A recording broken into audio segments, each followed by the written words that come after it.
দিহিং ডিগবৈ পেঙেৰি বনাঞ্চলত আজি ৬৫ জোপা কলগছ হাতীৰ কাৰণে লগালোঁ আৰু আম গছ লগালোঁ, কঁঠাল গছ লগালোঁ, আহোম বগৰী লগালোঁ। সকলোৱে কাব্যত ধুনীয়া আৰু চিফুংটা আৰ্টিষ্টৰ হেৰিত। আৰু আজি আমাৰ চবচে ভাল দিন আছিলে, আমাৰ মাতৃসমা বাইদেউ নিৰুপমা গোস্বামীৰ জন্মদিন আছিলে, বিবাহ বাৰ্ষিকী আছিলে আৰু সন্তানৰ জন্মদিন আছিলে। আৰু আমি প্ৰতি বছৰে কৰি আছোঁ এইটো কাম, যাতে হাতী মানুহৰ সংঘাত নহওক আৰু জীৱ জন্তুৰ লগত মানুহৰ সংঘাত নহওক। আৰু পৃথিৱীখন অকল আমাৰ মানুহৰে নহয়, পৃথিৱীখন সকলোৰে। যিয়ে জন্ম লৈছে ইয়াত সকলোৰে কাৰণে আমি পৃথিৱীখনক সুৰক্ষিত কৰি ৰাখিব লাগিব। আজি সংঘাতৰ কাৰণৰ কাৰণে কিন্তু মানুহো দায়ী।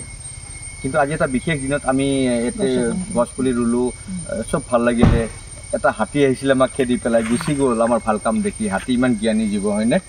গতিকে আমি এইটো কাম আমি আজি ৫-৬ বছৰ কৰি আছোঁ। ইয়াতেই নহয়, অকল বৰনদী বনাঞ্চল আৰু আমি কি পেঙেৰি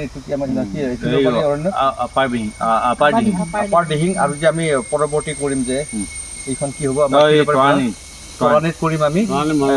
আৰু আমি বহুত ডাঙৰকৈ কৰা নাই, খুব কম আৰু ১০০ জোপা গছ ৰুইছোঁ মাত্ৰ। জীয়াই উঠক, হাতীয়ে খাওক, বান্দৰে খাওক, সকলোৱে খাওক। আৰু অসমৰ সকলো মানুহ আৰু কবি, বিশেষকৈ মই মানুহ বুলি কোৱা নাই, কবিসকল ওলাই আহক না আপোনালোকে, যে বন্য জন্তুৰো এটা স্বাধীনতা আছে, অধিকাৰ আছে পৃথিৱীত। বেলেগে ওলাই নাহে, ৰাজনৈতিক নেতা ওলাই যিহেতু নাহে, গতিকে কবিসকল ওলাই আহক। আমাৰ কবিসকলৰে অনুভূতি থকা বুলি পৃথিৱীৰ মানুহে ভাবে। গতিকে আপোনালোক ওলাই আহক, নিজৰ নিজৰ ঠাইত য'ত সংৰক্ষিত বনাঞ্চল আছে সুৰক্ষিত কৰক। আৰু বন্য জন্তু আৰু মানুহৰ সংঘাতটো মানুহৰ কাৰণেহে হৈ আছে, বন্য জন্তুৰ কাৰণে হোৱা নাই। এইটো যাতে নিৰাময় হয়, তাৰ কাৰণে আমি লগ লাগিছোঁ। এটাক মই কথা কওঁ, বন বিভাগৰ এটা ভুল হৈছে। বন বিভাগে কি কৰে, অকল চেগুন গছ ৰুৱে। চেগুন গছে গোটেই মাটিৰ পৃথিৱীখন অসাৰুৱা কৰি পেলায়, বহুত শতিকাৰ কাৰণে। আৰু শাল গছো তেনেকুৱা। কিন্তু শাল গছ আৰু চেগুন এই কেনে লাগিব, অক্সিজেন দিয়ে, অম্লজান দিয়ে। কিন্তু ফল মূলৰ গছ তেওঁলোকে ৰোৱা দেখা নাই বন বিভাগে। কঁঠাল ৰুব লাগে, আম ৰুব লাগে, আমাৰ যিবিলাক ফল মূলৰ গছ ৰুব লাগে। মই অসমৰ বন বিভাগক অনুৰোধ জনাইছোঁ, চেগুনো থাকক, শাল গছো থাকক, চব থাকক ন, কিন্তু ফল মূলৰ গছ যাতে হাতী ওলাই আহিব নালাগে, বান্দৰ ওলাই আহিব নালাগে, কেৰ্কেটুৱা ওলাই আহি পেলাই অত্যাচাৰ কৰিব নালাগে। সেইটো কিন্তু আপোনালোকে অনুগ্ৰহ কৰি গুৰুত্ব দিয়ক। দিহিং ডিগবৈ পেঙেৰি বনাঞ্চলত আজি ৬৫ জোপা কলগছ হাতীৰ কাৰণে লগালোঁ আৰু আম গছ লগালোঁ, কঁঠাল গছ লগালোঁ, আহোম বগৰী লগালোঁ। সকলোৱে কাব্যত ধুনীয়া আৰু চিফুংটা আৰ্টিষ্টৰ হেৰিত। আৰু আজি আমাৰ চবচে ভাল দিন আছিলে, আমাৰ মাতৃসমা বাইদেউ নিৰুপমা গোস্বামীৰ জন্মদিন আছিলে, বিবাহ বাৰ্ষিকী আছিলে আৰু সন্তানৰ জন্মদিন আছিলে। আৰু আমি প্ৰতি বছৰে কৰি আছোঁ এইটো কাম, যাতে হাতী মানুহৰ সংঘাত নহওক আৰু জীৱ জন্তুৰ লগত মানুহৰ সংঘাত নহওক। আৰু পৃথিৱীখন অকল আমাৰ মানুহৰে নহয়, পৃথিৱীখন সকলোৰে। যিয়ে জন্ম লৈছে ইয়াত সকলোৰে কাৰণে আমি পৃথিৱীখনক সুৰক্ষিত কৰি ৰাখিব লাগিব।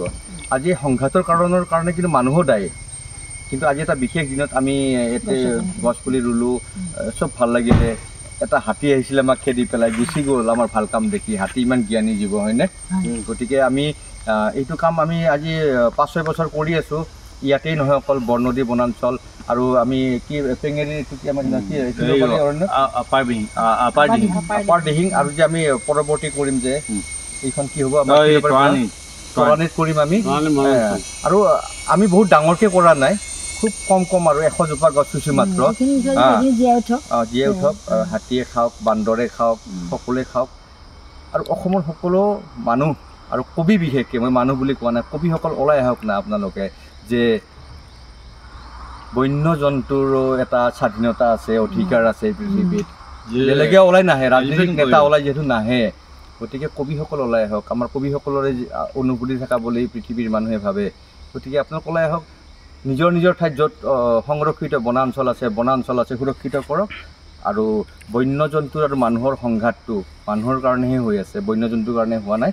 এইটো যাতে নিৰাময় হয়, তাৰ কাৰণে আমি লগ লাগিছোঁ। এটাক মই কথা কওঁ, বন বিভাগৰ এটা ভুল হৈছে। বন বিভাগে কি কৰে, অকল চেগুন গছ ৰুৱে। চেগুন গছে গোটেই মাটিৰ পৃথিৱীখন অসাৰুৱা কৰি পেলায়, বহুত শতিকাৰ কাৰণে।